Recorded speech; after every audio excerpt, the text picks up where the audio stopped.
बंदे आजिज हुयारब कर मेरी तौबा कबूल। हजरत ख्वाजा मोहम्मद हसन शाह सूफिया और बेरिया के वास्ते। आस्ताने बंदा नवाज गेसू दराज रहमतुल्लाह अलैह में हाजिरी। सीरत फ़ख्रुल आरिफीन में कुतुब आलम फ़ख्रुल आरिफीन हजरत मौलाना सैयद अब्दुल हई शाह साहब किबला का इरशाद मुबारक है, हम गुलबर्गा शरीफ इस वजह से गए थे क्योंकि हजरत मखदूम सैयद मोहम्मद बंदा नवाज गेसू दराज रहमतुल्लाह अलैह को अपने पीरो मुर्शिद हजरत मखदूम शाह नसीरुद्दीन चिराग दहलवी से जो इश्क था उसे इश्क पर हमें भी उनसे इश्क हो गया और इसी जज्बात की वजह से हम उनकी जियारत के लिए सफर किए। उनका वाकया इस तरह है कि हजरत मखदूम शाह नसीरुद्दीन चिराग दहलवी रहमतुल्लाह अलैह पालकी में तशरीफ ले जा रहे थे और हजरत मखदूम सैयद मोहम्मद गेसू दराज ने बाकमाल मोहब्बत और अकीदत अपने दौश अक़दस पर उठाया था। चूंकि आपके गेसू दराज थे, इत्तेफाक से पालकी के हायम रोप में आपके गेसू उलझे और फंस कर रह गए, मगर आपने अपनी तकलीफ की परवाह नहीं की और उलझे हुए गेसुओं को पालकी के हायम से नहीं निकाला। गर्दन टेढ़ी गेसू हायम में उलझे हुए इसी हालत में पालकी को लिए हुए दूर तक चले गए और इस ख्याल से कहीं ना रुके कि कहीं उनके मुर्शिद के नाजुक तबीयत पर यह बात भारी न गुजरे या उनके आराम में कोई खलल न आए। बस आपने ऐसी सख्त तकलीफ को बर्दाश्त किया और अपने पीरो मुर्शिद की बेआरामी और तकलीफ की जरा गवारा न किए। इससे जाहिर है कि आप कैसे आशिक मुरीद थे। जब हजरत मखदूम नसीरुद्दीन चिराग दहलवी को अपने मुरीद की इस अजीम मोहब्बत और अदब का इल्म हुआ तो उन्होंने बहुत खुशी का इजहार किया और हजरत गेसू दराज के हक में दुआ की। हर के मुरीद सैयद गेसू दराज शुद्ध, वल्लाह खिलाफ नेस्त की ओ इश्क बाज शुद्ध। हर शख्स जो हजरत गेसू दराज का मुरीद बनेगा वो जरूर इश्क बाज होगा। हजरत मखदूम गेसू दराज को अपने मुर्शिद की दुआ की बरकत से अल्लाह ने मर्तबा कुतुबियत पर पहुंचाया।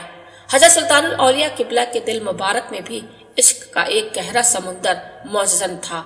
गमे इश्क के इस अनमोल खजाने को हजरत किबला हमेशा अपने अंदर छुपाए रखते थे, मगर कभी कभार इंसानी फितरत के तकाजे से बगैर इख्तियार के उनकी आंखों से आंसुओं की रवानी चल पड़ती जो गमे इश्क की तर्जुमानी करते हुए उनके राज को अफशा कर देती थी।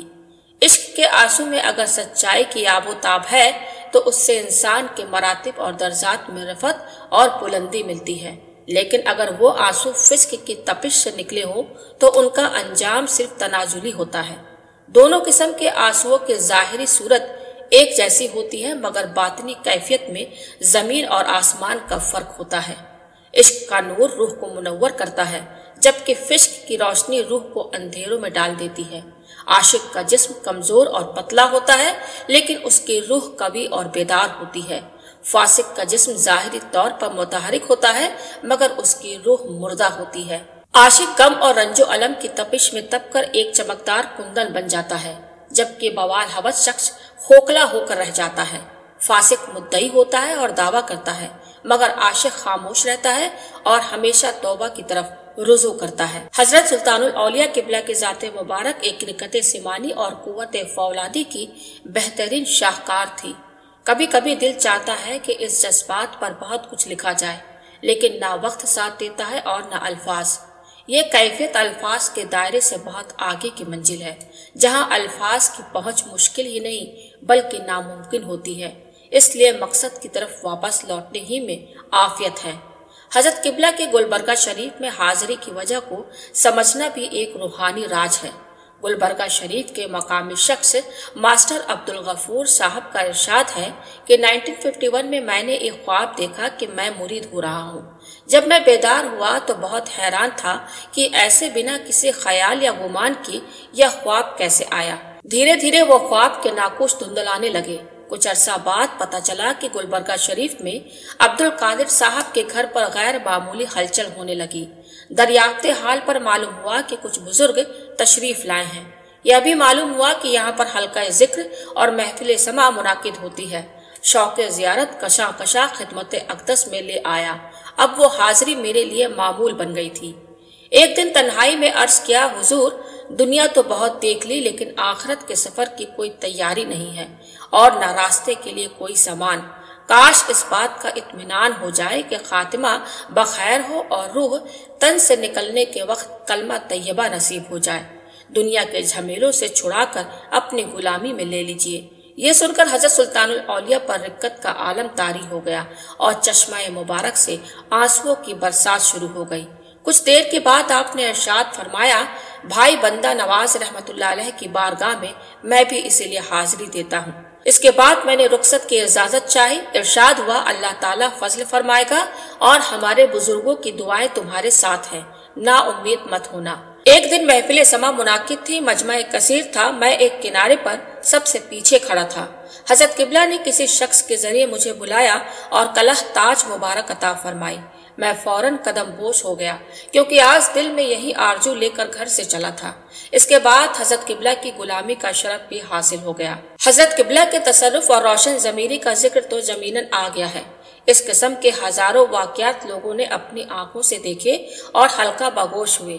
اصل مقصد حاضری کا سبب اور حضرت قبلہ کے مزاج کی نشاندہی کرنا تھا کہ ایسی شخصیت جو ہمیشہ یاد الہی میں مصروف رہے، رات دن بندگان خدا کی اصلاح اور ظاہری اور باطنی تربیت میں مشغول اور سرگردہ ہو۔ اس کے روبرو جب ایک عام آدمی اس جہاں کا تذکرہ کرے جہاں ہمیشہ رہنا ہے تو وہ اپنے آپ کو سامنے والے سے کمتر ظاہر کرتا ہے اور معصوم بچوں کی طرح رونے لگتا ہے۔ بے شک وہ اما من خاف مقام ربہ ونہی النفس عن الہوی فان الجنۃ ہی المأوی کا مستق ایسے ہی مبارک حضرات کی ذات ہوتی ہے۔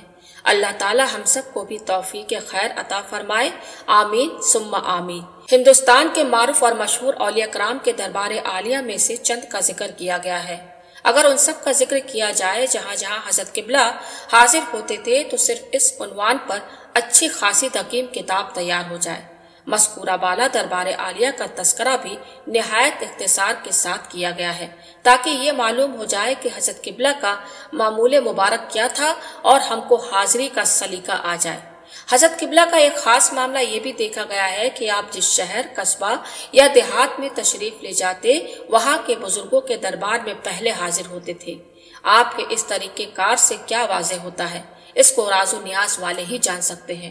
بزرگان دین کا فیضان ہر جگہ موجود ہے، اس سے وہی فائدہ اٹھاتے ہیں جن کی رفیق توفیق خداوندی ہو۔